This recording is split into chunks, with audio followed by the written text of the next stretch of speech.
Hello, everyone, and welcome back to our next sessions during Big Data Days. In this next session, we're going to have a very interesting session, which is very close to my heart and which is all around open source. It's a great pleasure to introduce to you Mr. William Guo from the Apache Software Foundation, which I'm pretty sure most of us know. And Mr. William is presenting from China today. He's an Apache Software Foundation member, Apache Incubator Mentor, and he has successfully held important positions in big data parties in IBM and Teradata. And he has made several contributions to the frontier research of big data.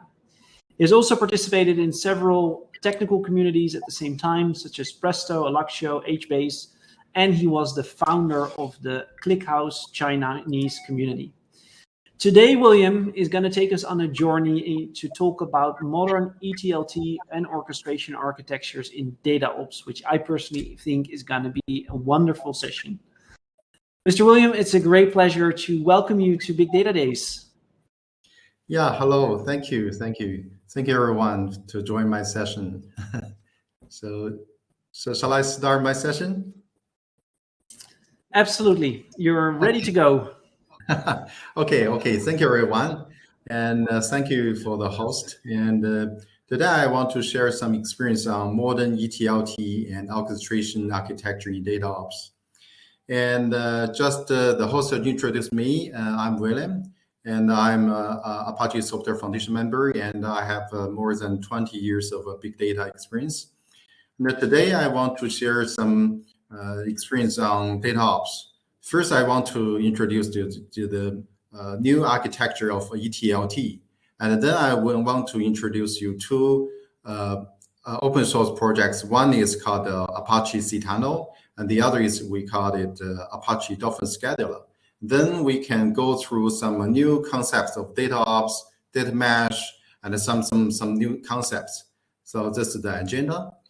And actually now we meet some more and more requirements on BI team. We have a big data warehouse such as Teradata, and some people use Snowflake, and some people use Databricks, and some people use Hadoop in enterprise. Actually, we have separated data scheduling, integration, and data governance in different data warehouse or data mart. And then, there's are too many.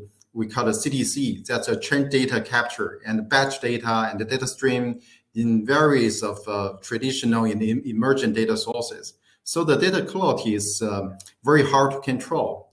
And also, because we have many data sources in the data warehouse or data mart, not like DevOps, I think the development of the process in big data development is not very good handled.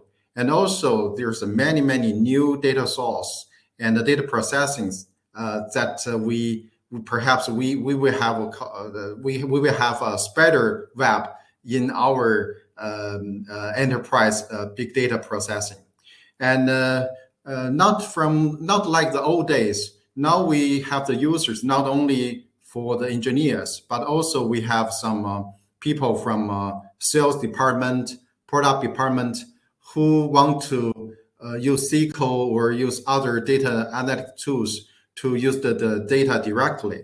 So now we have many new requirements and new departments who want to use the big data platform. So this is the challenge of the big data team, I think. And so there's some new architecture. We call it EtLT. And in old days, we know ETL, that means extract data and transform and load into the data warehouse. And then big data comes.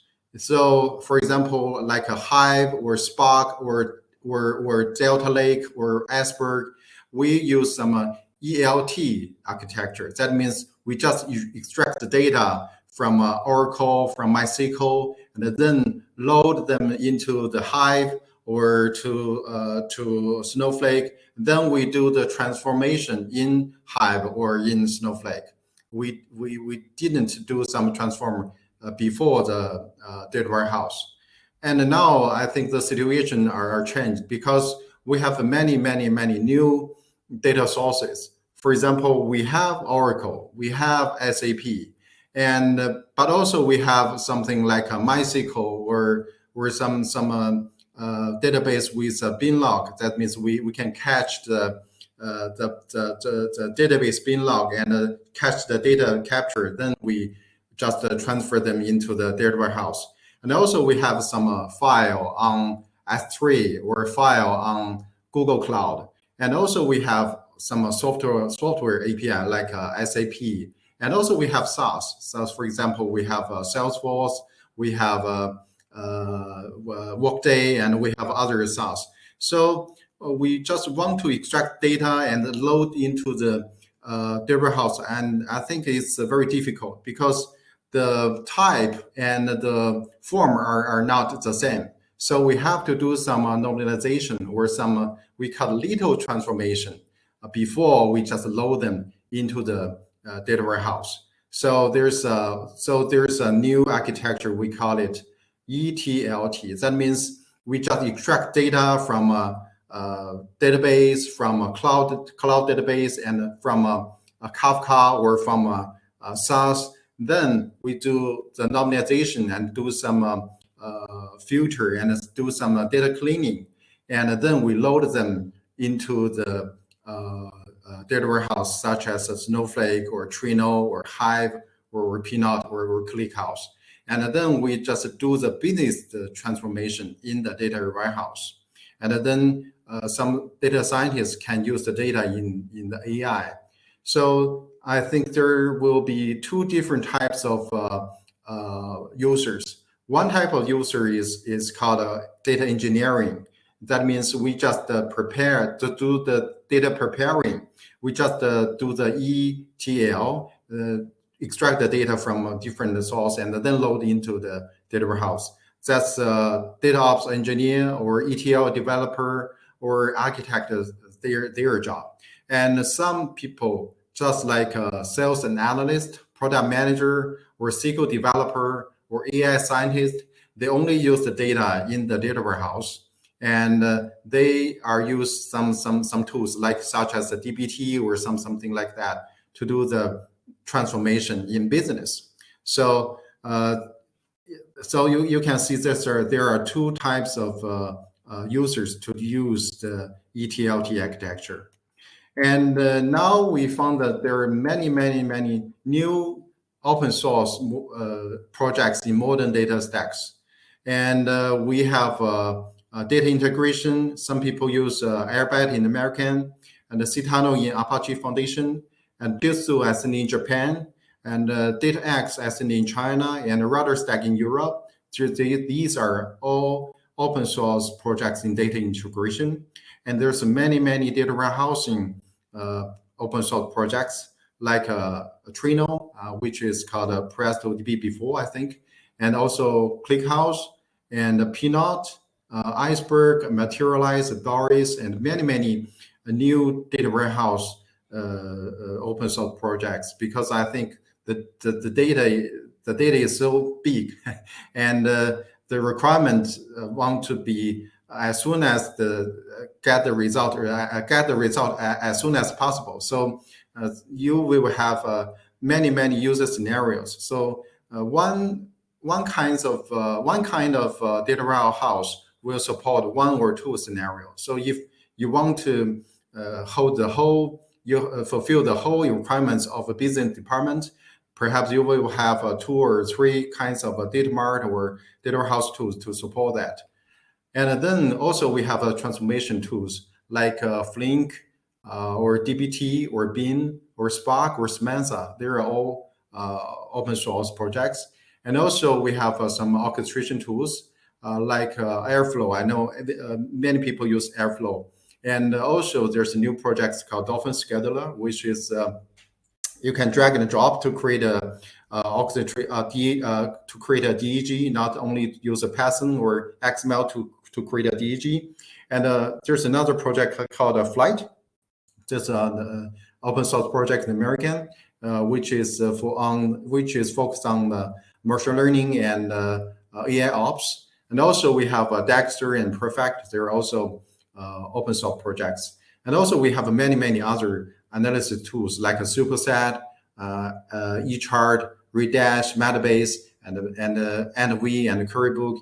And now I know that AI is very hot.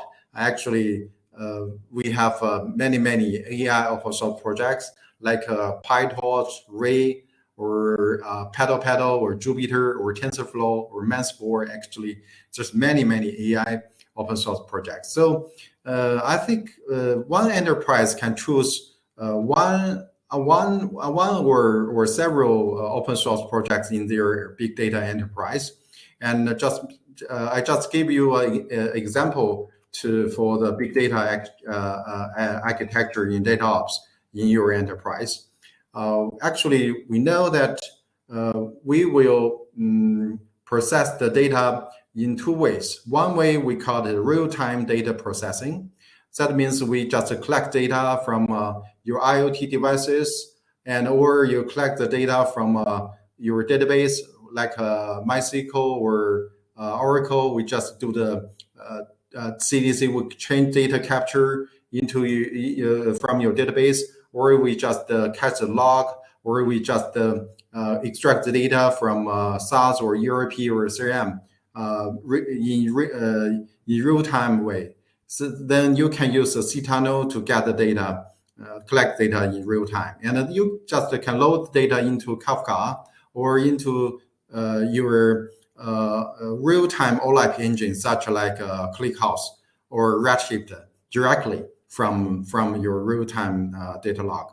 Or you just send them into your SaaS or some alert services. So this is we call it real-time data processing. And we have another ways of data processing. We call it batch data processing. You just can handle the data from file or message queue or database or cloud database or NoSQL database. Then you can just extract data by using a SQL-like language, and then you can just load the data into your data lake, like such like Hoodie, Hive, or Iceberg. And there's a feature we call it schema evolution. That means, we sometimes the data source will change the table columns. For example, we add some attribute or delete some attribute. In old days, we have to stop the whole ETL session, and then we change the target database, and then we change the ETL program, and then we start the whole things again. Now we have some new features we call it schema evolution. Not only cTunnel, but also other synchronized open source synchronized tools have this feature. That means you needn't to stop all the ETL process. You just now ETL tools have the feature that it can alter the target database by when the original database changed. So you needn't to stop all the process. They will do it automatically. And then you can use the cTunnel or other integration tools from your data lake to data warehouse. Then you can synchronize the data from data warehouse to OLAP. And also we call it reverse ETL. That means you can load the data, extract data from your data lake or from your data warehouse back into your SaaS or software or your transaction database. So there's many connectors in cTunnel and other synchronization data tools. And we see there's a little dolphin here. That means you can use a dolphin scheduler or Airflow to control the whole process, no matter you are in real-time data process or in batch data process. Now, also you can use the dolphin scheduler to control the AI or PyTorch or do some MOps operations. So this is some, we call it enterprise EtLT and orchestration example for the DataOps. Now we just, I want to introduce you these two open source projects because I think it's very interesting because it's very new to all of us. So one is we call the Apache Citano, and this is open source projects, and you just can extract data from many data sources, and it can load them the data to many data target. And now it has more than 100 connectors. I think it's powerful, and just we use this project in our production environment. And I think it's a save time for us to do a lot of such as do the connector things, because we have a Kafka, we have a MySQL, we have a Elasticsearch, and we want to load them into Hive and then into the ClickHouse. So I needed to write the connectors. I just use the Citano and then the type of SQL-like program, then they can run it automatically. So now it's amazing that I found that Citano can support many data sources, not only the cloud, but also some on-prem open source projects, and also some SaaS, and also some file systems. So it's very easy for us to use Citano to synchronize data from different data sources. And I think it's easy to deploy, because the first time I just deploy Citano by one server, and I needed to deploy HDFS or Flink or Spark or something like that. I think is very easy to use. And now I think the performance is very good, because I just use one server to synchronize data about 0.3 million records in 1 second. So it can fulfill my requirement. And now it supports many data sources. And the code is very good. It's very easy to use, because it's just like a SQL-like code. I needed to learn to use Scala, or let my engineer to type a lot of Python code. So it's very good for us, especially for the data analyst to do the similar code. And it supports CDC, that means real-time processing, and also the batch data processing in one program. So it's very easy for us to change from MySQL CDC to MySQL to batch, from MySQL to Hive, and also support multi-table synchronization. So I think there's many features, and I think it's just like a highway between different data sources. And so the architecture of a Citano is, I think, is very easy to understand, because it only has a source. That means you can extract data from many data sources, and it has a module called a sink. That means you can load data into many data sources. And there is we call it a transform. Transform part, that means you can do some normalization, or to filter some data from source to your target. And I think it's not data processing tools, because I found that Citano cannot support join or group by. I think it's synchronization tools. It's not data processing tools, but it can support really fast from different data source to the other data sources. So here is just an example from one data source to the other data sources. This is, you just use the password and name, and do some, and you can define your data sources, and then use some SQLite transformation. Then you have your sync part like this. Your sync part, for example, this is console. That means you just read the data from the source, and then there's no transform part, and then you can print the whole data in your console. So it's we can do it like this.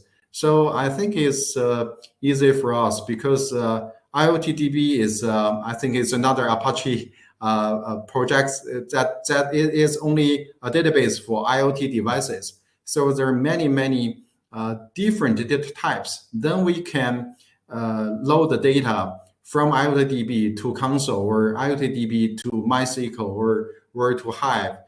We needed to transform the data type by myself. cTunnel can do the data type transformation. So I think it is easy for us to synchronize data from different data sources. It really helps. And there's many open source use case. I think actually we learned this information from Shopee. This is a Singapore company, and ByteDance is TikTok, and it also uses cTunnel, and I noticed that JP Morgan is using cTunnel, and I think there's many use cases for cTunnel. So for the cTunnel history, I think this open source project is open source in 2017, and now I think it's top level Apache projects, and now I think they will support schema evolution and the table creation, and the star is over 5,000. So I think it's a very good open source projects. And actually, we in our company we use Apache cTunnel as a tool to synchronize data from different data sources, and it really helps. And also here are some website and also GitHub for cTunnel. And also there's another, I want to introduce another orchestration tools we call Apache Dolphin Scheduler. Actually, I just used Azkaban before, and there's many orchestration tools. For example, Linux cron tab. Actually, perhaps when we are a very little company, we just use the Linux cron tab to handle the shell, and the shell can handle the Hive or EMR or something like that.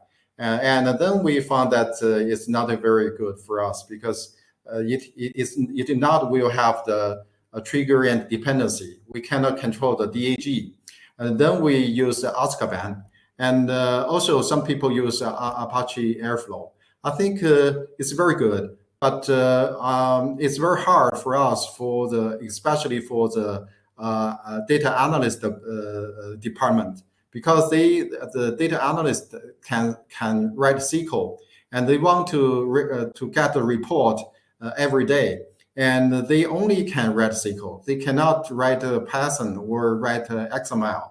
We just give them some template of XML for Azkaban, but I think they're doing not very well. So the whole DAG is just like a spider web in our company. So what we want is to find some tools that can like our data analyst or data scientist to create the DAG very easily. Then we found Dolphin Scheduler. Dolphin Scheduler, I think, is very useful because it can not only Dolphin Scheduler can support a Python to create a DAG, but Dolphin Scheduler can support use a drag and a drop to create a DAG. So I think it's very easy to use for our data analyst. And also, I think it said it's data decentralized design, and there's many use cases tell us that the performance and the stability is very good. So we just try Dolphin Scheduler, and before that we just find that Dolphin Scheduler is open source more than 4 years. And now it says it's more than 3,000 active users, and I see that the star is over 10,000 in GitHub. So I think it's a very good open source project. But in China, it's very popular, but I think it's not very popular in Europe and in US. And so I want to introduce this project to all of us, to all of you. So I think the Dolphin Scheduler architecture is very good because it's written in Java, and it designed on architecture called multi-master and multi-worker. And I just used Hadoop before. We all know that Hadoop have a name node, right? name node is called one is called standby and one is active. So I think there's a bottleneck for Hadoop, because if you are many small tables, the name node will out of memory, it will own. So I think Dolphin Scheduler architecture is very good because it's designed multi-master and a multi-worker. That means I think master server is just like the name node, and the worker server is just like the Hadoop worker server. So the master server is there's many master servers. So there will no bottleneck on the job on the handling the whole job. So I think it's a very good architecture, and yeah, that's like I say, it's very easy to use. You can just drag and drop to create a DAG, and now it said it can support that you can pull this DAG into GitHub, and then you can to trigger the whole DevOps process. I think it's very good for us to use the DAG for the data analyst and the data scientist, because we cannot let them write a very good Python or XML code for the DAG, but I can let them to drag and drop a very good DAG. Then we can use this DAG in our production environment. And also, I think there's many new features in 3.1 version, and I'm using the old version, and I think the old version is very good because it's simple, and it said it's what you see and what you get workflow, and it's very easy for the data analyst to do to write the SQL and to create a workflow themselves. And also the reliability is very good, and also it has many workflow functions. For example, there's a task called dependent. That means one task can depend on another project's task, or you can depend on another project's another workflow in the other projects. So, and that it really help in our production environment. And also it supports Spark, Have, MapReduce, and also Python, Shell, EMR, and S3, some jobs. And also it supports Kubernetes very well. So we can use operator on Kubernetes and combine Dolphin Scheduler to work together. And I'm not tried the newest version, but I think the feature is very good. For example, it said it supports machine learning orchestration. It supports SageMaker in AWS, and the DVC, and Jupyter, and PyTorch. So I think my data scientist team will be excited that they can prepare data by drag and drop, and just they can use the machine learning process in Dolphin Scheduler. And also in 3.1 version, they support real-time process. For example, Flink or Spark streaming, and also they support that kind of real-time process in DAG. So I think it is very interesting because in old days we just use the batch job. You mean that one job is finished and the other will trigger the other task. And for real-time task, I think it's very interesting because in DAG there will be a virtual task in DAG map, and then that task will running all the time. So and you can depend on this task for the batch, and the real time. If the real time task failed, then the batch time. The batch time who depends on this real-time task will also fail. So it's very interesting logic in this. And also it supports more Python YAML workflow to generate a new DAG, and also support Kubernetes. So now we use 2.0 and 2.1, 2.0 0.9 version of Dolphin scheduler, but I think some new features are very attractive. So actually, we just do some comparison before we use Azkaban and Airflow and the Dolphin scheduler, and there's many different directions we just compare. For example, stability and easy to use, and the extensibility, and also we just compare some features. There's some good on Airflow, and then some good on Azkaban, and some good on Dolphin scheduler. And actually, we just choose Dolphin scheduler because it can just light not only my engineers teams, but also my scientist teams and data analyst team, especially some data analysts not in my department, but in the business department. They can use the Dolphin scheduler very easily, and I needed to train them to use Airflow or Azkaban. So that's why we use a Dolphin scheduler. So, and there's many users, I think, in Dolphin scheduler, and there's some typical use case which is a copy in the Dolphin scheduler meetup, and this is very interesting because it says in China Unicom, Dolphin scheduler can handle more than 1 million tasks in one Dolphin scheduler cluster. So that's very it's amazing, because I know China Unicom is very big, because it's the second biggest telecom company in China. So the task of China Unicom big data platform is very big. So it's more than 1 million tasks, and China Unicom have more than 73 servers of a Dolphin scheduler. I think it's a very big cluster of a Dolphin scheduler, because in my company I only have three servers of a Dolphin scheduler, and China Unicom has many more servers.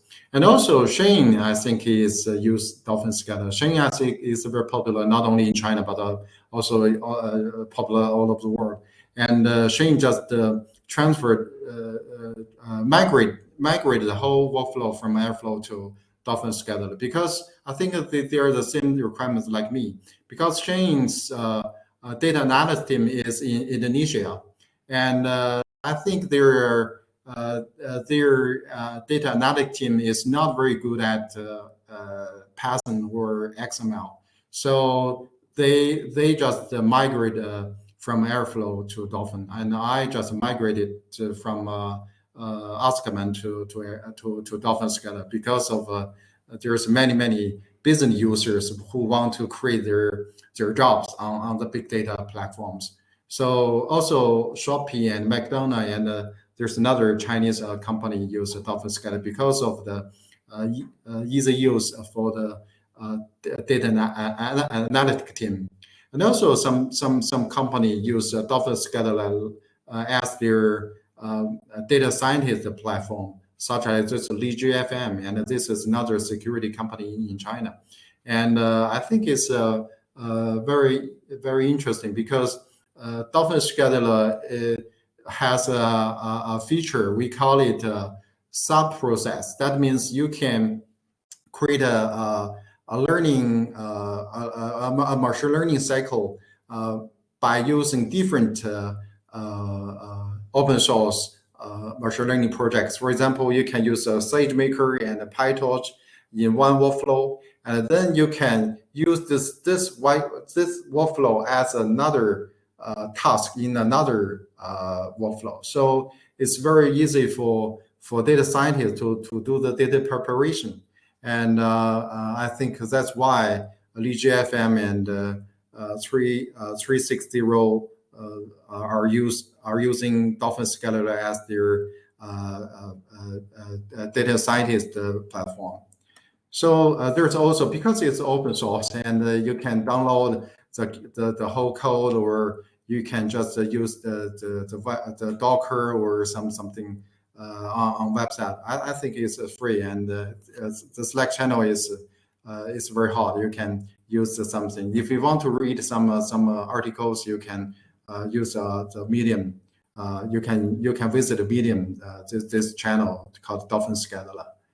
And in the last part, actually, I want to share you some DataOps concept, because I know DataOps is very hot in China and in America. And we know there's many ops actually in the, for example, DevOps, and many people in security call it SecOps or GitOps, and NetOps and ITOps. And actually, I think what is DataOps? DataOps is something that you have to control the whole data process from generate data, and then the data will go to the OLAP system and go to the ETL, into the data lake, and then perhaps something you have to build the machine learning or data model, and then predict data. And now you can use AI and ChatGPT to generate some new data. There's a cycle to do the whole things. And now we just define DataOps is not like a DevOps, because DevOps, you just do something in software engineering. It will not control the process of data engineering and the data scientists, and especially for the data analyst. So I think the DataOps is to control the whole process from the development of the SQL and the integration code.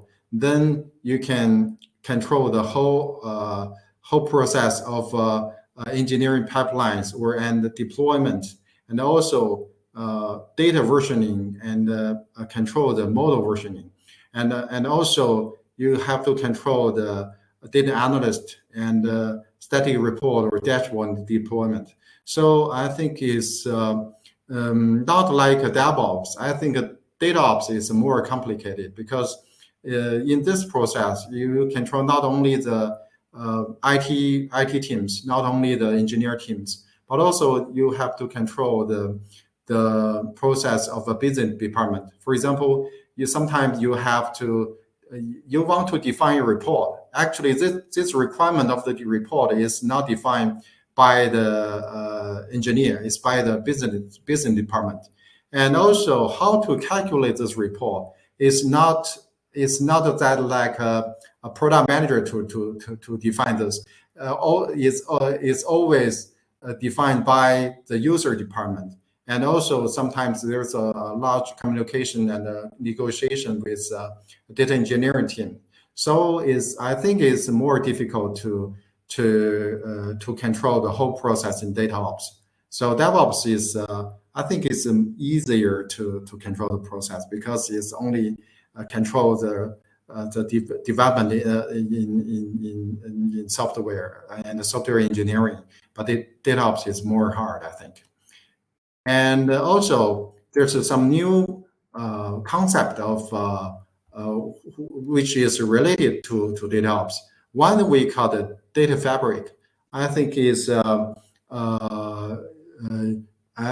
this is new concept which mentioned by I think perhaps it's IBM in just about 5 or 3 years ago, and then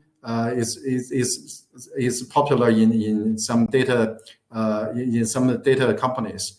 And I think data fabric is something like we have to use the data by intelligent metadata. That means we have a data catalog in our enterprise, and we have intelligent metadata. That means we can find the data in the data marketplace, and business people needn't to know the details of the technical metadata or technical data. Where is the database? They only want to know is where is this KPI come from, and how to calculate it, and how, if I want to create a new KPI or new report, how can I create that kind of report, and which kind of data what kind of data we have. So this we call the data fabric. I think it's based on intelligent metadata. Then the whole system will face the data consumer directly. So this one concept, and I think it's very important to DataOps in data fabric, because you have to control the whole process, orchestration and the DataOps to control the whole process of data fabric. And also there's another concept we call the data mesh.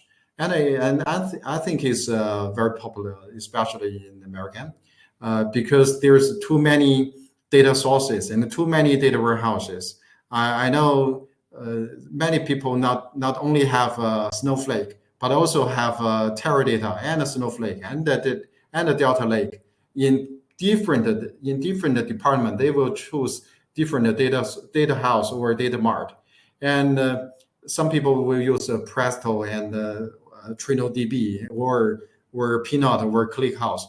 And how to consume to find the data in our enterprise. So data mesh, that means you just there's a layer we call the federated governance layer.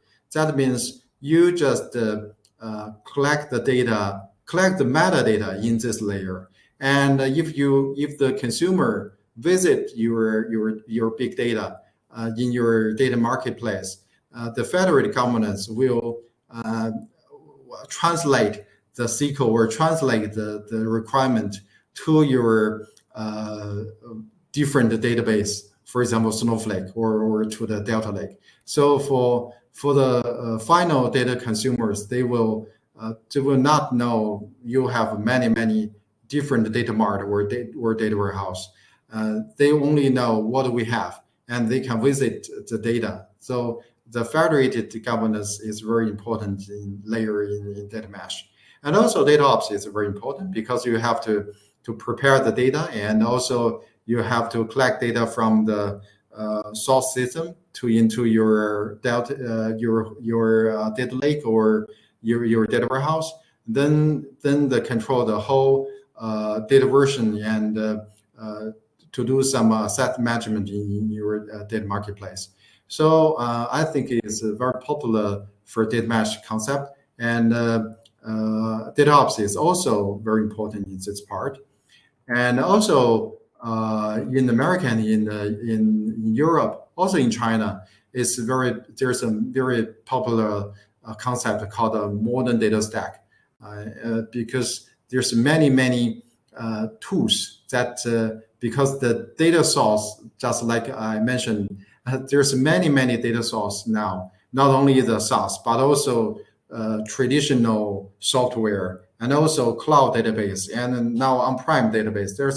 And hybrid cloud. There's many data sources. So we have to use a set of new data stack tools to do the ELT, or some people call the data ingestion to ELT the data into the data warehouse.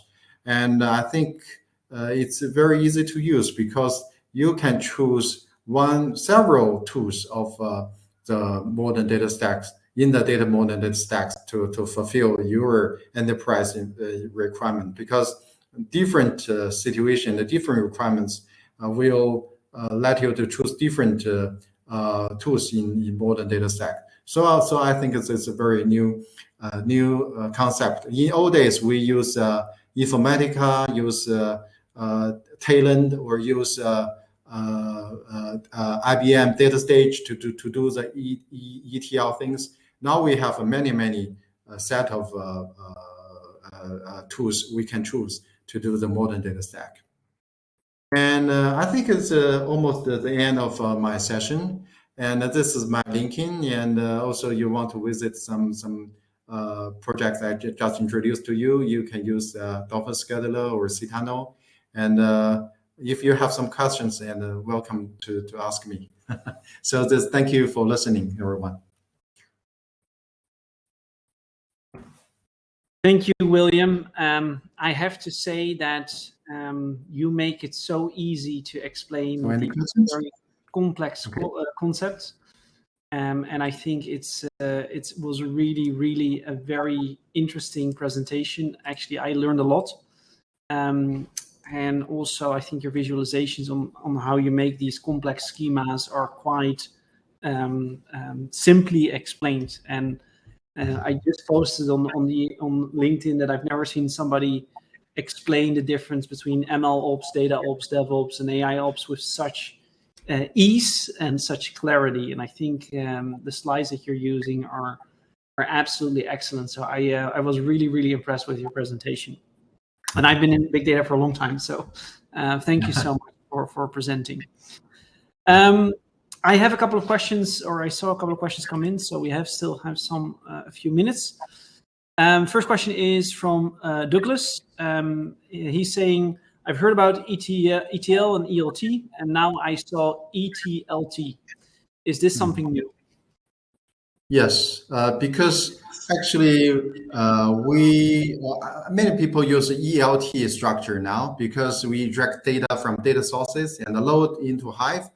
But EtLT, that means you not only extract data from the transaction database, now you have to extract data from a SaaS, from a cloud database, from a cloud file system, and perhaps you have to extract data from SAP in your Hybrid cloud. So there will be a small t between before you just load the data into your data warehouse. So that's called EtLT, a small t to do the data normalization. For example, different data type from the SaaS or Kafka into your data warehouse, because it is not a structured data. So you have to do some normalization in small transformation. Then you can load them into your data warehouse, and this small transformation will transform the unstructured data into the structured data in your data warehouse. So that's what we call that small t. Yeah, very good. Could I say that it's kind of data wrangling, but in between? Yeah. Rendering and normalization. Normalization. Yeah. Normalization. Yeah. Good. Yeah. Thanks so much. That's very clarifying. Another question that came in is from Shadia. Thanks so much. I didn't hear about Data Fabric before, and I needed to approve my PhD project. So I think that's a question. It's more of kind of like a comment. So I hope that really helps you with your PhD project. So that's good. Then the second question is also from the same person, so I'm gonna go to that one first. Is, can I use this architecture to integrate machine learning with multi-agent systems? Yeah. Actually, I think it's very good for machine learning or for generic AI system, because you have to collect data from different data sources and then load the data to ChatGPT, right? So you have to prepare the data from different data sources. So that's why we call it EtLT, because you can just do a small t, and then you can transfer load the data to the GPT API.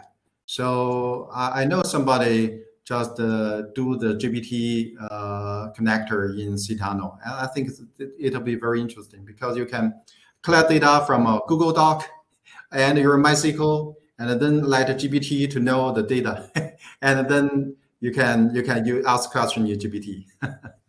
Yeah. Good. I think that's an excellent point. Then another question.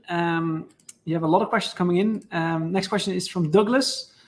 There seems to be plenty of options for data engineering solutions, but what are the key considerations when selecting the tools? I think that's an excellent question to ask. Yes. Very good question. I think the first priority is the requirements of your company. For example, just like I mentioned, my company and Shane, the requirement of our company is how to use the big data easily. And some big company is not like that. So I have to first is the requirement, fulfill the requirement from our business department. Our business department want to build the SQL and build the process themselves. So I think the first is to fulfill the business requirement. And the second is the stability and the scalability. I think because we are a big data platform department, so I want to maintain the whole platform very easily. And then I don't want to handle a platform always have bugs. So I think the second is stability and scalability. And the third is some feature of this platform. So I think the first one is the business requirement. I think is very, very important for us. Okay. Yeah. Very, very good. I have one last question, which is, I think, bit more of a comment. The question is from Shadia. Can we share the presentation? And for all the participants who are listening, on the right-hand side, you will see a button that says handouts. And there you can download a PDF presentation of the slides that William just presented. So on the right-hand side, there is already a link towards the handouts for this session. So I hope that answers your question as well. I think a lot of people are going to be very interested in this slide deck, including myself. With that, William, I would like to thank you for what in my belief is an absolutely stunning and fantastic presentation. I'm a real content guy, so I really like it if people go in a little bit into depth around what these technical concepts are around. So thank you so much for sharing your time and your preparations with us. It's excellent to have you here today, and I hope I can invite you for next year already to wow us again with the wonderful world of open source and the Apache Software Foundation. Okay, thank you, Jen, and thank you everyone for listening. Thank you. Thank you so much. Good. For the rest, we are moving towards our next upcoming session. So in track number 2, there's already a workshop going on around generative AI with AWS. And on this side, we're going to go into a content session again.